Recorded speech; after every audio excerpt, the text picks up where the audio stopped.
Bapak Presiden Prabowo, semoga sehat selalu. Lama juga kita tidak berjumpa. Izinkan saya menyampaikan pandangan ini melalui ruang publik. Saya tidak mengirimkannya secara pribadi karena khawatir tidak pernah sampai kepada Bapak. Salah satu masalah terbesar menjadi presiden adalah tidak semua informasi bisa sampai apa adanya. Gaya kerja istana mungkin berbeda pada setiap masa kepresidenan. Tetapi satu hal saya yakin tetap sama, istana bukan hanya menyaring siapa yang boleh bertemu presiden, tetapi juga menyaring informasi apa yang boleh sampai kepada presiden. Penyaringan informasi itulah yang berbahaya. Kebenaran yang disaring perlahan-lahan dapat berubah menjadi kebenaran yang dimanipulasi. Data yang diolah terlalu jauh dapat membuat presiden mengambil keputusan yang keliru. Misalnya, tentang pertumbuhan ekonomi dan angka-angka penting lainnya menurut Badan Pusat Statistik. Tolong dicek betul Pak, mintalah angka yang sebenarnya. Lebih baik Bapak menerima kenyataan yang pahit daripada disuguhi data yang manis tetapi palsu. Sebab kalau angka statistik yang seharusnya bersifat pasti saja sudah dikorupsi, maka arah kebijakan negara juga berisiko tersesat. Karena itu Bapak Presiden, pandangan ini akan saya sampaikan apa adanya. Mungkin tidak selalu menyenangkan untuk didengar, tetapi bagi saya inilah salah satu cara membantu Bapak dan jauh lebih penting membantu Republik. Membacanya jangan sambil marah loh Pak, sebab menurut dugaan saya, ketakutan kepada kemarahan Bapak itulah yang mungkin menyebabkan orang-orang di sekeliling Bapak tidak berani menyampaikan data dan fakta yang sebenarnya. Saya masih ingat, pernah dimarahin Bapak di apartemen Dharma Wangsa. Waduh, ngeri Pak. Dimarahi mantan Danjen Kopassus saja sudah menegangkan. Apalagi sekarang Bapak sudah menjadi Presiden Republik Indonesia. Pasti lebih ngeri lagi. Bapak, saya akan mencoba rutin memberi masukan, terutama mengenai dua masalah besar, konstitusi dan korupsi. Hari ini kita membahas konstitusi. Lebih tepatnya, bagaimana mekanisme konstitusional untuk memberhentikan seorang wakil presiden.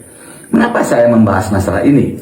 Pada Senin 20 Juli 2026 muncul satu peristiwa yang sudah ramai diperbincangkan khalayak. Dalam sidang kabinet paripurna di Istana Negara, Wakil Presiden Gibran Rakabuming Raka duduk di bagian bawah sejajar dan bersebelahan dengan para menteri koordinator. Ia tidak duduk sejajar dengan Bapak. Sependek ingatan saya, peristiwa semacam ini sangat langka dalam sejarah Republik. Baru pertama kali terjadi. Karena itu menarik dan penting secara ketatanegaraan. Saya tidak tahu apakah Bapak menyadari posisi duduk tersebut. Apakah itu atas arahan Bapak? Apakah itu keputusan protokoler istana? Atau ada arahan dari pihak lain? Namun apapun alasannya, posisi duduk Wakil Presiden mempunyai makna dan konsekuensi ketatanegaraan yang serius. Posisi Wakil Presiden yang tidak sejajar dengan Presiden bukan sekedar persoalan teknis rapat. Kalau pihak istana menjelaskan bahwa itu hanya masalah teknis, maka teknis yang demikian harus dikoreksi. Sebab protokoler bagi presiden dan wakil presiden bukan sekedar urusan kursi, ini urusan konstitusi. Presiden adalah RI1, wakil presiden adalah RI2. Keduanya memang memiliki kedudukan yang berbeda, tetapi berada dalam satu lembaga kepresidenan, dipilih dalam satu pasangan. Karena itu dalam acara resmi ketatanegaraan, termasuk sidang kabinet paripurna, presiden dan wakil presiden seharusnya ditempatkan duduk sejajar. Tidak harus selalu persis bersebelahan, tetapi harus sejajar. Dalam sidang di MPR misalnya, Presiden dan Wakil Presiden mungkin tidak duduk persis berdampingan, namun posisinya tetap sejajar. Mengapa? Karena kesejajaran mengandung makna konstitusional.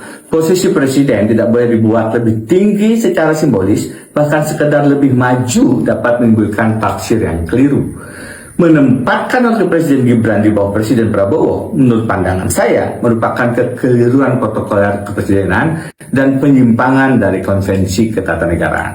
Apalagi jika Wakil Presiden justru ditempatkan sejajar dengan para Menko, kesalahan konstitusionalnya menjadi berlapis-lapis. Mungkin ada yang mengatakan, itu hanya soal kursi, jangan dibesar-besarkan. Keliru. Bernegara mempunyai aturan main, bernegara mempunyai hukum, bernegara mempunyai konstitusi. Seorang presiden mengucapkan sumpah untuk menjalankan undang-undang dasar dan seluruh peraturan perundang-undangan dengan seluruh-seluruhnya. Sumpah itu bukan rangkaian kata tanpa makna. Sumpah itu mempunyai bobot moral, bobot hukum, dan bobot sakral konstitusional. Kecuali Bapak Presiden memang sedang mengirimkan pesan politik tertentu dengan menurunkan posisi duduk Wakil Presiden Gibran menjadi sejajar dengan para Menko. Sebagai tindakan protokol konstitusional tidak tepat, tetapi sebagai simbol politik dan penilaian moral, terus terang saja saya sangat setuju. Jangankan sekedar menurunkan posisi duduk Gibran, memberhentikannya melalui mekanisme konstitusional pun menurut pandangan saya layak dilakukan. Sebab sejak awal pencalonannya sebagai Wapres telah menimbulkan persoalan konstitusional yang sangat serius. Bagi saya, putusan Paman Usman untuk ponakan Gibran merupakan salah satu noda hitam dalam sejarah ketatanegaraan Indonesia. Menurut pandangan saya, terdapat berbagai alasan pemakzulan yang layak dilaksanakan secara konstitusional, mulai dari dugaan tindak pidana korupsi, dugaan kejahatan berat lainnya, perbuatan tercela, hingga persoalan apakah yang bersangkutan masih memenuhi syarat sebagai wakil presiden. Tentu semua itu harus dibuktikan melalui mekanisme hukum yang sah, melibatkan DPR, pemeriksaan oleh Mahkamah Konstitusi, dan keputusan politik konstitusional di MPR. Detailnya akan saya sampaikan dalam surat berikutnya. Namun, satu hal penting, apabila terjadi kekosongan jabatan wakil presiden, konstitusi memberikan kesempatan kepada presiden untuk mengusulkan 2 calon wakil presiden kepada MPR paling lambat 60 hari sejak terjadi kekosongan. Artinya, Republik masih mempunyai jalan konstitusional untuk memperoleh wakil presiden baru yang lebih kompeten, lebih berwibawa, lebih mampu membantu presiden menyelamatkan negara. Ada baiknya Indonesia mempunyai wakil presiden baru sebelum 2 tahun masa pemerintahan Bapak pada 20 Oktober 2026. Mungkin dengan demikian, Republik ini masih mempunyai harapan, paling tidak sedikit harapan kepada Presiden Prabowo Subianto. Meskipun seorang rekan saya, Profesor Hukum Tata Negara, pernah mengingatkan, jangan terlalu berharap dan percaya kepada Prabowo. Sebab katanya berharap dan percaya secara berlebihan kepada Prabowo bisa berarti menyekutukan Tuhan, dan itu artinya syirik, haram hukumnya. Sekian dahulu Bapak Presiden, sampai berjumpa dalam surat kami berikutnya.